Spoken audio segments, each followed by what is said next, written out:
श्रेया, ये सब क्या हो रहा है मेरे पीठ पीछे? तुम्हें जरा सी भी शर्म नहीं आती घर के नौकर के साथ इतनी गंदी हरकत करते हुए? राहुल, ये तुम क्या बोले जा रहे हो? पागल तो नहीं हो गए हो क्या तुम? अरे पागल मैं नहीं, पागल तो तुम हो गई हो। तुम्हें जरा सी भी ये शर्म नहीं आई कि तुम नौकर के साथ ये सब चीजें कर रही हो? अरे मैं फौज में क्या चले गया, तुम तो अय्याशियां कर रही हो मेरे पीठ पीछे। राहुल, तुम ना कुछ गलत सोच रहे हो। जैसा तुम सोच रहे हो ना, ऐसा बिल्कुल भी नहीं है। हाँ साहब, मालकिन ना बिल्कुल ठीक बोल रही हैं। आपको ना शायद कोई गलतफहमी हो गई है। जैसा आप सोच रहे हो ऐसा कुछ भी नहीं है। शिवू, गलतफहमी मुझे नहीं, गलतफहमी तो तुम दोनों को हो रही थी।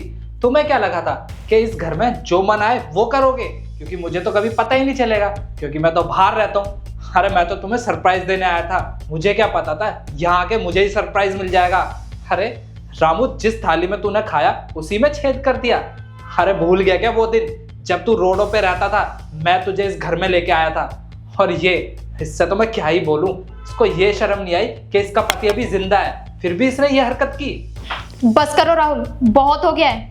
जब तुम्हें सच्चाई के बारे में पता ना हो ना, तो किसी के ऊपर बेफालतू के इल्जाम नहीं लगाने चाहिए।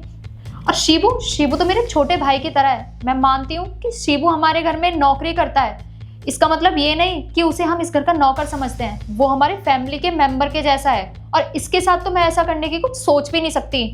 अगर तुम जानना ही चाहते हो ना कि शिबू मेरे कमरे में क्या कर रहा है, तो फिर सुनो। वो तू 2 दिन से छुट्टी पे था, तो प्रेस के लिए ना कपड़े काफी सारे हो रहे हैं। तो एक काम कर, मेरे साथ ना रूम में चल, मैं तुझे प्रेस के लिए कपड़े दे देती हूँ। छी राहुल, मुझे तुमसे ऐसी उम्मीद नहीं थी कि तुम मेरे बारे में इतना गलत सोचते हो। मुझे तो तुम्हारे ऊपर आज शर्म आ रही है कि मैं तुम्हारे ऊपर इतना भरोसा करती हूँ, और तुम मुझे इस लायक भी नहीं समझते कि मेरे ऊपर जरा सा विश्वास कर सको। अरे मैं मानती हूँ कि तुम बॉर्डर पे रहते हो, इसका मतलब ये तो नहीं कि तुम्हारे पीठ पीछे मैं इस घर में रंगरलियां मना रही हूँ। राहुल, मैं तो तुमसे बोल रही हूँ कि तुम ना अपनी इस ओवर थिंकिंग की बीमारी का इलाज करवा लो, वरना तुम्हारी ये बीमारी किसी दिन हम दोनों को अलग करवा कर ही रहेगी। श्रेया, मुझे माफ कर देना, ना जाने मैंने तुम्हारे बारे में कितना कुछ सोचा। तुम ना बिल्कुल सही बोल रही हो, मेरी ना ये ओवर थिंकिंग की प्रॉब्लम ना बहुत बढ़ती जा रही है। दरअसल मैं करूँ भी तो करूँ क्या, मैं तुम्हारे लिए बहुत पजेसिव हूँ। मुझे हमेशा डर लगता है कि कहीं तुम मुझे छोड़कर ना चली जाओ, बस इसलिए गलत गलत ख्याल मेरे दिमाग में आते रहे। और रामू, हो सके तो तुम मुझे भी माफ कर दियो, मैं भी तुझे ना जाने कितना उल्टा सीधा सुना दिया। श्रेया, मैं ना कल ही डॉक्टर के पास जाता हूँ और उससे चेकअप कराता हूँ। कोई बात नहीं राहुल, तुम्हें अपनी गलती का रियलाइजेशन हो गया, मेरे लिए वही काफी है। पर हाँ, आगे से ना ये गलती दोबारा नहीं होनी चाहिए। नहीं श्रेया, आगे से प्रॉमिस, ऐसी गलती कभी नहीं होगी, और मैं तुम पे कभी शक नहीं करूंगा। और हो सके ना मेरी इस गलती को माफ कर देना, और इस बात का बुरा मत मानना। मैं ना फ्रेश होने जा रहा हूँ, तुम मेरे लिए ना चाय बना दो।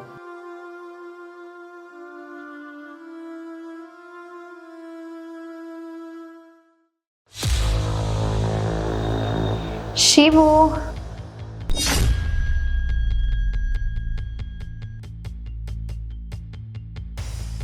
अरे शिवू, तू भी कितना बुद्धू है।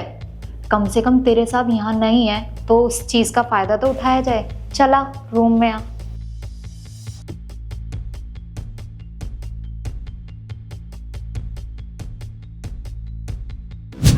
मालकिन, आज तो हम बाल बाल बच गए। अगर साहब थोड़ी सी देर बाद और आते ना, तो आज तो हम फंस ही जाते। हाँ रामू, तू ये बात तो बिल्कुल सही बोल रहा है, लेकिन हाँ एक बात याद रखियो, जब तक तेरे साहब इस घर में है ना, तब तक तू मेरे पास आने की सोचियो मत। अब तू एक काम कर, तू ना रूम से बाहर चला जा, कहीं तेरे साहब फिर से वापस आ जाए।